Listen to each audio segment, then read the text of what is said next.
Beno, ni Itziar Aldaz naiz, Nafarroako Etxarri Aranatzeko ikastolako orientatzailea. Urte dexente daramazkit bertan lan egiten, bai orientatzaile bezala, zuzendari bezala eta PT bezala.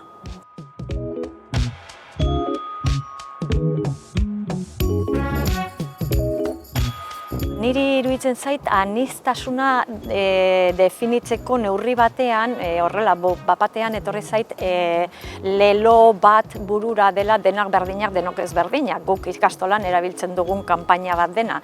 Eta azken finean ikusten dut hori dela, ez? Denak gara berdina, baina denak gara desberdina zerbaitekin konparatuz. Eta hori da aniztasuna azken finean. Eta konparatuz edozein gauzetan, kognitiboki, generoz, etniaz, ideologiaz, eta hori da guri desberdinak egiten gaituenak eta aberatsak ere, neurri berean. Gero nola landu behar dugun aniztasun hori hor dago koxka eta nola lortu behar dugun errespetutik abiatuta pertsona guztiak desberdinak garen heinean, behinon ahalik eta oztopo gutxien izatea eskubide berdinak garatzen joateko.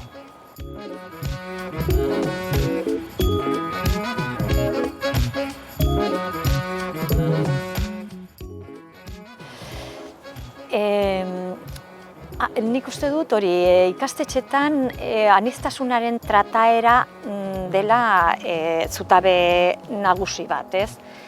Elkarbizitzarekin batera eta kurrikuluarekin batera, bai, behinon aniztasuna lehen esan dugun bezala, nolabait da denak garela berdinak, denak ezberdinak, denak dauzkagu kognizio mailan trebezi desberdinak, denok dauzkagu bizitetako esperientzia desberdinak, gure nortasuna horren arabera ezberdina da, orduan hori niretzat da zutabe bat. Gero, ikastola bakoitzak edo ikastetxe bakoitzak daukan modua, gurean adibidez inportantzia ematen zaio elkarbizitzari eta hor kokatzen dugu ikasleen ezagupena, hau da, saiatzen gara ikasleak bakoitzak ezaugarriak ezagutzen eta hortik abiatuta behar duena ematen.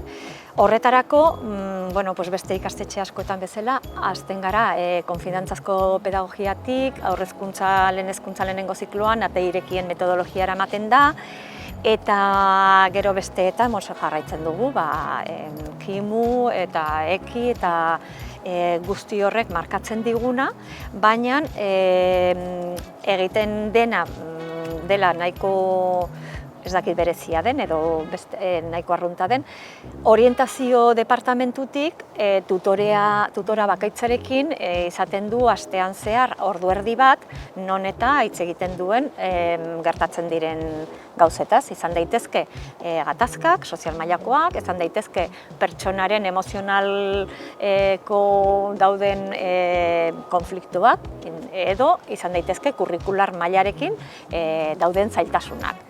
Hortik abiatuta ikusten dugu hartu behar diren neurriak edo ez, aholkuak ere emanez, eta zentratuta gure espezifikoa gara gauza askotan, baina bereziki, beste batzuk ere, beste espezifizadadea aipatu behar dutenez, nik esango dut hor adibidez kurrikular mailan, kognitibo mailan, ikusten dugu ze mailatan daude, Nafarroan egin beharko ditugu guk geuk orientatzaileak egin beharko ditugu diagnostikoak, frogak pasatu, ez diagnostiko guztiak batzuk egiten dira ja atentzio goiztiarretik edo neuropediatrak, behinon, gero nahaste, aprendizain nahasteak eta horrelako batzuk guk ere egiten ditugu, eta gero ja gehien bat ikusteko ze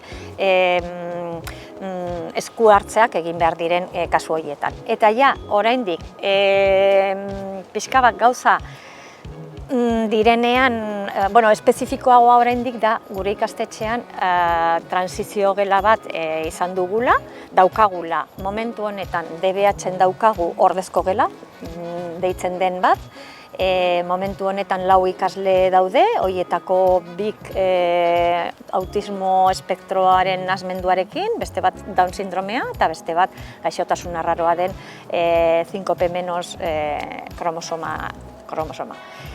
Eta momentu honetan ere badaukagu, aurten ikasturte honetatik, beste transizio bat haurrezkuntzan, beste 3 umekin. Orduan, traiektoria luzea daukagu, kasu hauetan, uste dugu lorpen maila polita izan dela gutxienez sozialki eta beste arloetan, eta hor asko landu izan dena da sozial mailan integratuak egotea, beraien erreferentzia klaseko ikasleekin. Horretarako lan asko egin izan da ikasleekin, hau da referentziako ikasleekin, lortzeko beraiek herrietan eta horrela lagunak bezala ateratzeko eta bar. Beste alde batetik ere, esan beharra dago, gurasoen aldetik ere ikaragarrizko implikazioa, lana, borroka administrazioarekin, errekursoak lortzeko eta bar egon dela, eta ikastolako implikazioa eta sensibilizazioa ere. Irakaslego guztia, zuzendaritzatik hasita, oso sensibilizatuta dago kasu hauekin, eta behar denean errekurso gehiago ere ikastolak ere jarri izan du, eta edozein momentuan, dira, noski, izan behar den bezala, bat gehiago ikastola hauek, ikasle hauek.